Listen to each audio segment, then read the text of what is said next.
All right, one more thing, guys. This is James along with Freddie and Aaron. One more thing. Got some games going on here on Friday night. One more thing. I like how that sounds. Yeah, it does. One more thing. Yeah. Talk about. One more thing. I do have one more 15 thing. minutes. Freddie, It's one more thing. we have a new #1 team. That's right. In your poll. St. Paul. And look, I think it's deservedly so. You know, Bishop Amat had been in that top spot, even though they had to forfeit one of the to Mater Dei. Yeah. They have lost 2 games on the field. I thought it was time to drop them, and I thought it was time to reward the teams who were really the most impressive in August. And so I went St. Paul #1. Yep. You know, the Lompoc win, followed by the win at Los Altos. #2, right now I've got South Hills. Because I think what they've done, the win over San Juan Hills, a Division II team whose only loss other than that was to Orange Lutheran, they deserve to be where they are. And another one, you can make an Wait a argument. second, wait a minute. Where's Bishop Amat now? Let me finish. Oh. You can also make an argument that this team should be #1, but I have it #3, that's Lucerna. 3 really solid wins, beating Miracosta, a team that beat St. Francis a week prior, and then Bishop Amat at #4. Wow. At #4. That had to be hard for you, dude. No, it wasn't hard at all. It's going to be hard for Amat to read. Yeah, well, you know what? They're just not going to agree with it. I mean, that's as simple as pie right there. You know, I can't blame you. What would your top 3 be? Let me hear what your top 3 would be right Listen, now. I I want to hear it. I can't. This is one more thing. You know, listen, I want to say something. You know, I can't blame you for that, you know, because I've always been a proponent of at some point you have to stop shading toward head-to-head and what would happen if the 2 teams played and move toward who's having the better season. And obviously you have, you know, 3-3-0 teams that are above them and doing pretty good in their area of the world, where Amat really hasn't. But what's tough about it is that if that Jay Serra game would have stayed a blowout, or it was like 21-7, if it would have stayed around there, then I'd say, you know, that's pretty easy. But to come back and be a 2-point conversion away from winning that game, they get that 2-point conversion, they're still #1. You know, and that's one of the better wins of the season. So Amat would throttle any of those teams that are above them. I mean, they would absolutely. That would be like a 40-point game in every one of them. Even St. Paul. When you think of that Amat game too against Jay Serra, I mean, they fell down 14-0 before you could blink. They gave up a kickoff return. They went 3 and out, bad field position. They came right in and scored. You're thinking, God, Amat's going to get run off. And that's a Jay Serra team. Yeah, from that, and that was a Jay Serra team. That smoked Calabasas. Offensively, you know, they had the transfer from Mater Dei at running back. They had the quarterback. They have a lot of offensive firepower. So for Amat to really hold them to 7 points from that point forward was really impressive. Their offense still needs a lot of work. But they don't have more. Yeah, you're right. And it started to come alive in the second half. They started to get a little energy. They finally, you know, threw the ball downfield and started to get some big plays. Amat's it's going to be fine. And the one thing I've learned about Amat over the years watching him, and last year even when they started 0-4, they always continually get better. That's the one thing about Hagerty staff. They're going to always continue to get better throughout the season. So I think they came away from that game. They played them even. It was a 2-point conversion. Next 2 weeks are interesting. They play Rancho Cucamonga this week. And Rancho's been really struggling. They've been struggling, so that should be okay. And then The they play Cathedral game is going to be interesting. They want to go to that game next week. Yeah, that's the game that's going to be. That's at home in Cathedral. They smoked Arcadia. And those games are critical because then they get the bye week, and then they play Chaminade to open up the Michelin. Yeah, over at Chaminade, and we found out last year, it's going down there for them. It's just it's a tough deal. And what I'm hearing on Moore is that they're going to hold him out and see if he's. I think they're pointing to that first league game. I wouldn't expect him to play the next 2 weeks, and it's smart. You just wonder, going in the league, and you mentioned Chaminade, where his conditioning, where all that's going to be, because it's tough to just step right in, especially with a knee injury when you've got to stay off it. You haven't played for that long. I don't expect them to just plug him in and he runs for 150, 200 yards. One more thing here, Aaron, another team that's got some questions that need to be answered this week is St. Francis. They beat Damien last week, as you predicted they would. But now the sledding gets a little tougher this week. They play on the road at Westlake. We both know they're pretty good. Yeah, that's the real test. Darius Parantes last week doesn't play.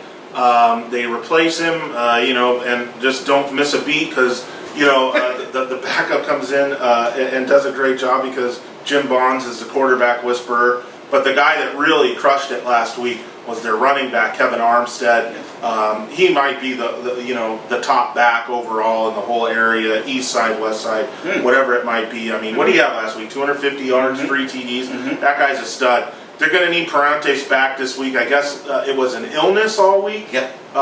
So, assuming that there's not anything more to it and he's healthy again, they'll have him back. But like you said, Westlake really is going to be an acid test. And here's one more thing. Aaron alluded to this in this conversation last week about El Monte's, their offense has been great, but their defense. He noted that they had given up a lot of points. Yeah. What you saw against San Marino on Friday, I mean, giving up, how many points was it at halftime? 50-some points? And Bo Hobby had already run for 5 touchdowns. Aaron, they're going to have to figure that out. Because I don't care who you play in Division 13 at some point. You've got to be able to stop people.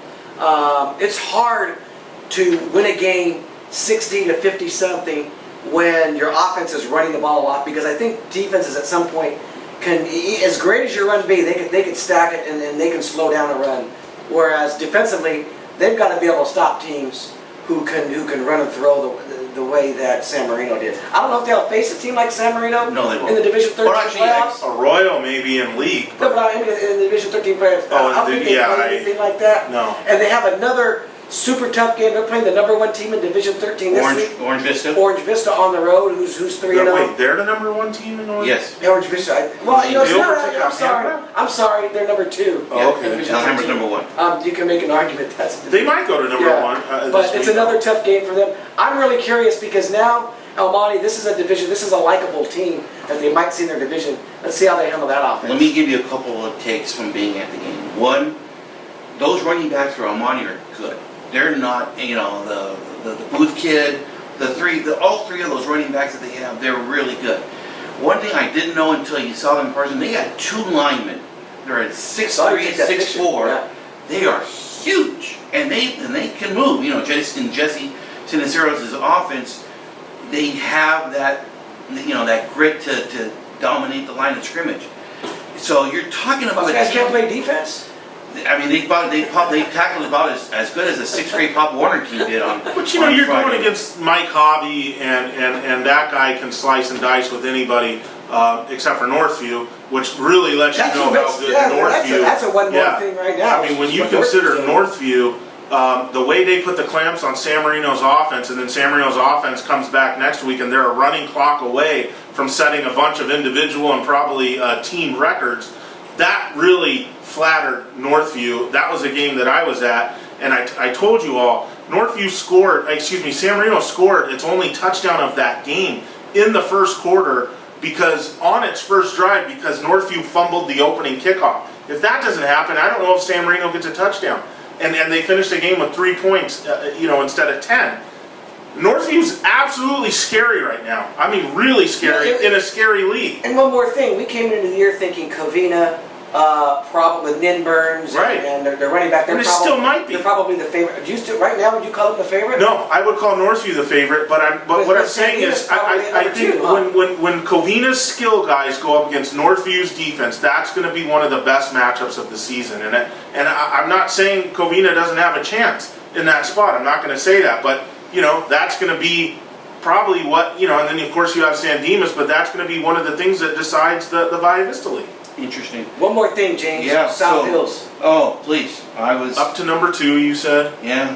And you getting any text messages from that the last couple of days? Are you okay here? No. What? Okay. You didn't get any last week? I could swear I had to tell you guys to stop the combo. Yeah, I don't talk about private text messages. Oh, okay. Well, exactly. But you cannot. Obviously, it's working because Bechtel's wearing on Freddie, and they're up to #2 now. But yeah, that really was a huge win. I mean, beating San Juan Hills the way they did it, and the way South Hills defense just put the clamps on those guys. I don't know, man. Diamond Ranch loses to Ayala. Charter Oak struggling. LA loses to St. Paul. This changes every week, but South Hills your favorite now in the Hacienda? Yes. Yes. Gotta be, right? Although I think Diamond Ranch, when you look at who they played in those games, I mean, Chino Hills losing to Ayala in a close game. They beat Pomona. I think that was who they played the first week, and Pomona's looked pretty good in their games since. Beat Chino Hills. I think that's going to be a tough game. Los Altos is going to be there. as bad as Charter Oak's been, you can never just pencil in a win over Charter Oak. Yeah, what about CO, Freddie? Isn't this Damien week here? Isn't this? Yep, they're at the pit Friday. This. They gotta win this game, right? I looked at last year and the years before. Every week when Charter Oak played a game, you say, God, this could be the game of the week because they're playing Damien this week. They're playing Right. Glendora this week. It was even Northview last year, and they stomped on Northview. There's not that buzz right now with Charter Oak after an 0-3 start. You're not impressed with their offense? Offense has been as bad as I think it's probably the worst Charter Oak offense through 3 games that I've ever seen in over 20 years of being around Charter Oak football. Because that home run hitter's not there, like it has been for so many years. You always have that one D1 stud, and he's not there. I mean, this is real adversity that they're going through. I had some people talk, just over the weekend. There are some South Hills people that can't wait for that Charter Oak game. I can't wait for that game. Are you kidding me? Not only that, you got Diamondbacks. if South Hills gets a chance to run it up on Charter Oak when they play, I guarantee you, keep your video cameras rolling for the post game handshakes. Yeah. I think because we're going to talk about that a lot, they're going to hold their P's and Q's and shake I'm going to give you another team that's going to be looking. You're right. No, hold on. We got to stay on this because Freddie brought something up. That's one of the things I'm looking forward to. I think that's October 26th. Yep. If I'm not mistaken, when South Hills plays Charter Oak. Mm-hmm. Like Freddie said, we're going to talk a lot more about what we expect to happen after the game between the coaches. And we're going to talk about it so much that it probably won't happen. We're going to talk it out of existence. Yeah, the admins will forewarn them, don't do it. Yeah. And it happens if South Hills blows them out. It happens if South Hills wins by 1.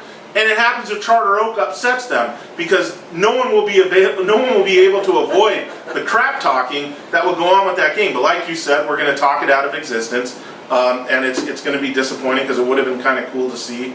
That South Hills, well, it would have been, as a news guy, that South Hills coaching staff, they scare me.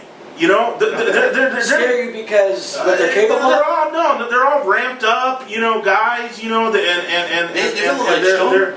There's a lot of edge to them. A little edge to them, in a good way. And you think that's rubbed off on their team? Oh, that was my next I think South Hills, it goes back to the beginning of the year when they weren't ranked.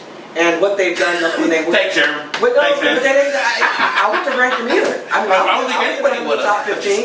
I do think, Bechtel and staff, they do deserve a lot of credit. They for what sure do. They don't have, what we call super headliners, guys that we hear about that big D1 schools are chasing. So you've got to give them a lot of credit where they are. And I think there is a lot of fire in their belly. Right. These are athletes. There's athletes at The coaches. Yeah. But I think Coaches' that's rubbed down bellies. to players too. Right, and that's what I think is great because it's brought them a toughness. Because it's brought them an edge. Bechtel is a super proud guy who at Chino Hills beat Bishop Amat. Okay. So, he's heard about the Bogan years and the 4 championships.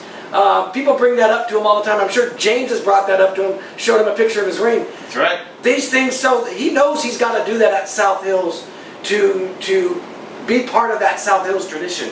And look, he's done an incredible job, I think, to this point. They're number 2, not in the Tribune poll that we've had the past few years, in our all-encompassing poll, and that's a credit to what he's doing. I told you this was going to happen when they hired him. This guy's goal is He's a great coach. This guy's goal is going to be to take over the whole valley. Now, obviously, he's a ways from that. And just going, and winning a league title. Not forward this, and I'll tell you the buzz right now. Maybe people don't even want me to talk about this, but the buzz out there is if something happens that Damien and Mark Pasquarello decides to call it quits or retire. Paredes, I'm sorry. Mark Paredes over at Damien. That people are saying that's his next dream job. Who, Bechtel? Bechtel. Can't see that. I would hope not. Okay, not with what he's doing at South Hills. Well, we'll see. But here's the thing. About Charter Oak, you want to talk about the things that you hear, the texts that you get, the grumblings that you get, as a week, and the things that we hear. I hear Roger Lehigh has been a very, very forward presence the last week or so. Being out at practices. I think a couple games back he had stayed outside the 30s, from what I understood, and then ended up in the second half inside the 30s.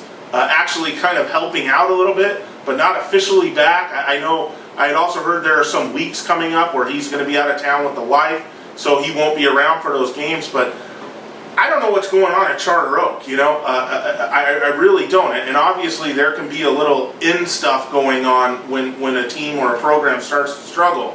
But why Lehigh's back in a limited capacity, I don't get it. I just don't get it. I don't know if this is true. I mean, either be heard back that he's or- still getting a coaching stipend for helping them out. You've I don't heard know. that? I've heard that rumor. Okay, I yeah. don't know that to be true. I haven't asked Lou or Dom about that. I don't even know if that's my business to ask him. But I've heard that. Well, why and that's not? Why I mean, if he's he's helping not, out during the look, week. it was never made clear over the summer. Is this guy gone or is he back? Is he going to be part of this? Is he going to help out? Yeah. Is he gone completely? It was never made clear to anybody what his role, if any, was going to be. And now he's kind of been a presence around there. And you know, I mean, like I said, the But I heard things that, I'm hearing. he's not only helping with trying to help with defense. He's also trying to help with the offensive line. He's kind of in there, doing a little of everything. And Is that a good thing, I though? don't- That's my question. Is that a good thing? I don't think you it's a enter bad a thing season to with a ever coaching, have, but you enter a season with a coaching staff, and then you bring in a guy that was such a big part of the coaching staff in the past, and now he's kind of in there a little bit, out of there a little bit. I don't know. I don't think that happens if Charter Oak's 3-0 right now. I think they're saying, hey, we're great, thanks but no thanks for the help and stuff like that. I just, It's a weird dynamic. yeah, it really is a weird dynamic.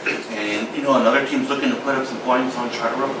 Los Altos. That's a long Well, I time don't think they're- rivalry. But that's gonna be that's weeks yeah, away. That's Travis Brown, and I know. Well, I said last week that Charter Oak's been so dominant in the Valley for so long. These teams that have taken their beatings from them over the last 10 or 20 years, if they get their chance, of course. I mean, this is their turn to seize their opportunity, and every team is going to take it. I don't know if they have the firepower to have a total turnaround of this season and get right in the league. But I tell you what, I don't think they're going to be a pushover against Los I do Altos, think South though, Hills. when South I think Hills, they can bang with any I of do those think teams. though when South Hills plays Charter Oak, That's last week of the season.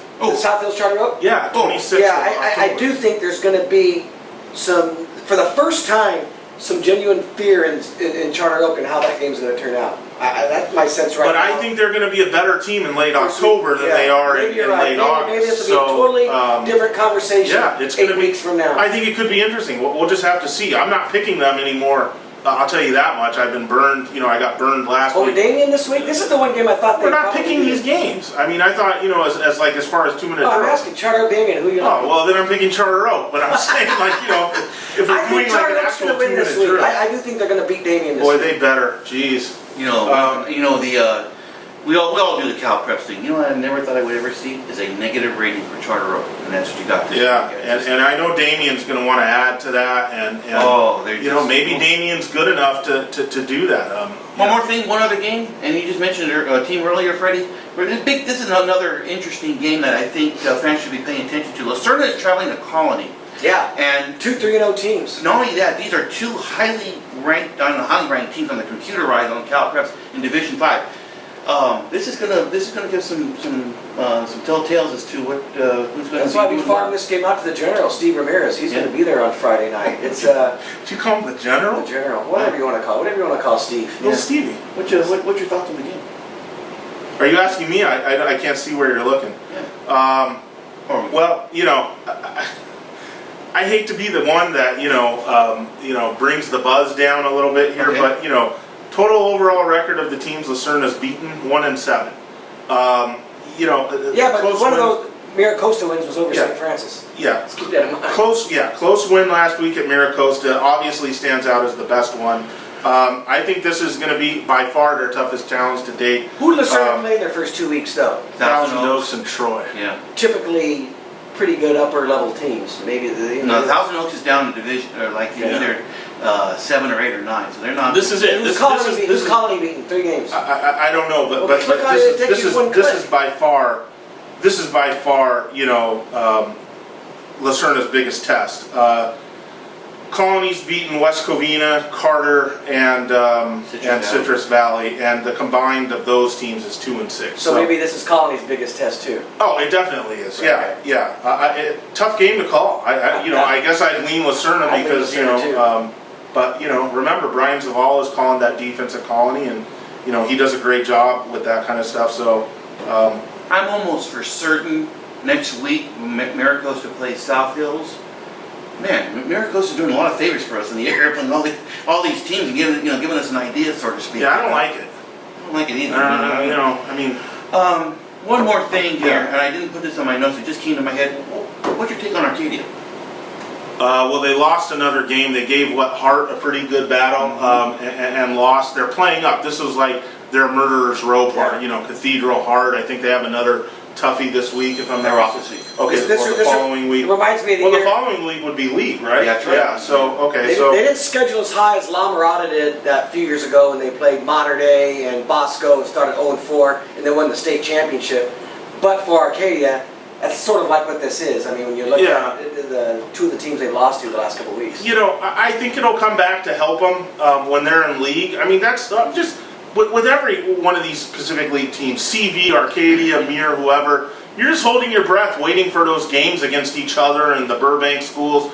That's what you're waiting for. Arcadia's season is going to be, and Mir's season, and CV season, and Burbank season, they're going to be made or broken in October, and maybe a little bit in September. I don't like, last thing on the one more thing. One Look more at the thing. Pacific League. What do we have, 7 teams over there? Yeah. I don't know if 17 leagues are good anymore. When you talk about No, having to finish they're not. first, second, or third, they, to me, should almost bring in maybe one more team, maybe a Monrovia, and make that Split it a divisions. 4-team West and a 4-team Right. East. So you get. So you have the Burbank schools and Crescenta Valley over there, and you have these, they could play interleague games, but I don't think that, you look at right now, all these Crescenta Valley, the Burbank schools, Mir, there are 4 teams.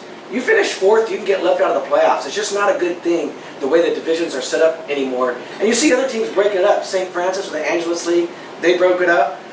There's a new 605 league now. They took Yeah. Pioneer out of the. It just Del makes Rey more League, put them in sense to be in 605. smaller 14 leagues than it does 17 leagues. Yeah, I Burbank just is leave 4 it at that. too, yeah. The one more thing, that was the last thing I think. One more thing, One Jimmy. more It's thing. too early for me to go to Wingstop because it's only 10. So I'm probably heading home. All right, and all the information down below is how you can catch us this week. Freddie's going to go watch Northview play. As of right now, I'm going to go see Northview at Dunlugo on Friday. Okay. Literally no chance. Circumstances may change. I do really want to see Northview because I haven't seen them this year. Yeah. One more game. Well, last thing to mention, and one more thing is that West Covina, it's their season debut at home with the new bleachers. That's I live around there. I've seen them under construction now. It seems like for a year. This is their first actual home game there. They're hosting Covina. It could be an interesting game. Who knows? West Covina does have that win over Crenshaw early in the year. Yeah, interesting. We'll see. Where you going Friday night? I'm gonna go to. Well, I was gonna go to Mir. Now I got to readjust because that game looks like it's on a Thursday now. So I'm not sure yet. I'm gonna have to look. Freddie was suggesting that I go see Temple City again because they're playing undefeated Gabrielino. We have a minute. What you think of Alhambra? Okay, yeah, I'm glad you asked that. You know what? Obviously, it's D13, so you're not going to be walking out there seeing St. John Bosco. Yeah. I thought they checked a lot of boxes. They have size in the right spot. They have a freshman QB who's pretty darn good. They have a few skill guys. They're very good on defense. Very, very good on defense. Now, Temple City's a little bit of a struggle on offense. This is a team that's going to get better.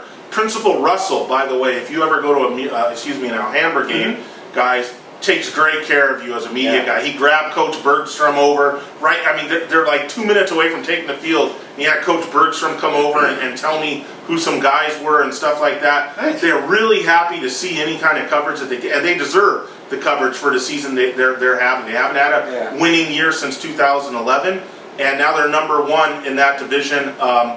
Alhambra, if they can look. The other thing is, one more thing, the Almont League, with Montebello struggling and Sure struggling the way they are, it's wide open for Alhambra to win it. If Alhambra can win that league, they're playing a tough game, L.A. Wilson this week, who's also 3-0. If they can get by that, there's a chance they could go 10-0, small chance, but 10-0, For the Almont League? stay number one in the division, and that would just be phenomenal. I'm not saying they'll win the division because I'm hearing some things about some teams that are lower ranked that could smoke anybody. Right. But this is phenomenal for Alhambra to be enjoying this kind of energy and whatnot. I think it's just great what's happening, and this is what happens when CIF has this sort of division set up. Yeah, It breathes life into these And programs. this is what happens in the Almont League, you know. I mean, what if the Almont League had to be all in D8 or wherever Montebello is? That would be a problem for Alhambra, but since they're not, since they don't all have to be in the same division, you know, this gives them serious hope, and they're a decent little team.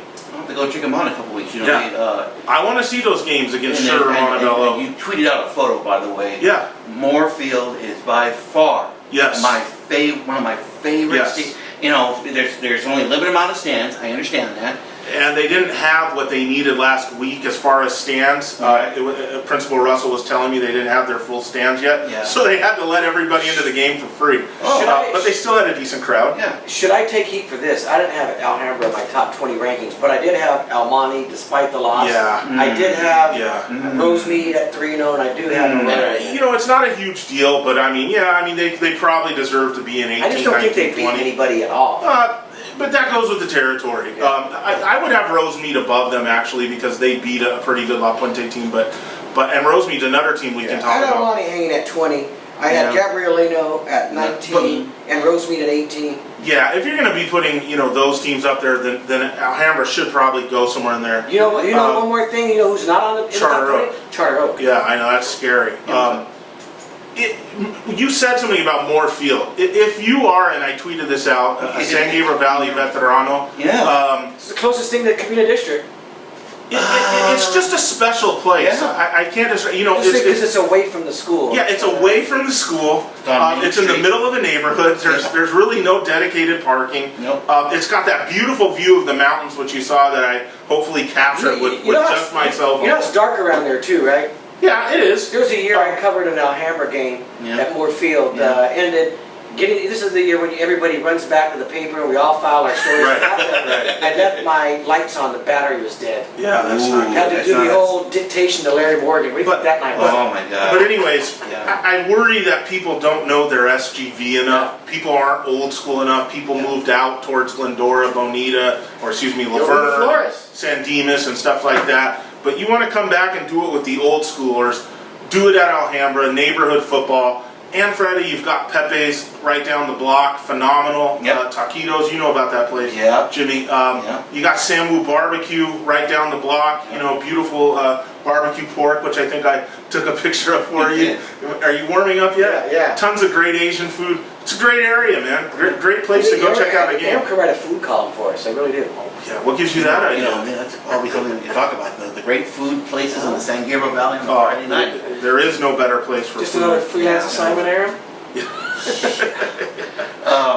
It's a great stadium, and I think I'm gonna go there in a couple weeks and sure plays Yeah. Alhambra. I think they've earned the right. I think they've earned the right to be in the top 20. So I have a feeling they'll be in there next week.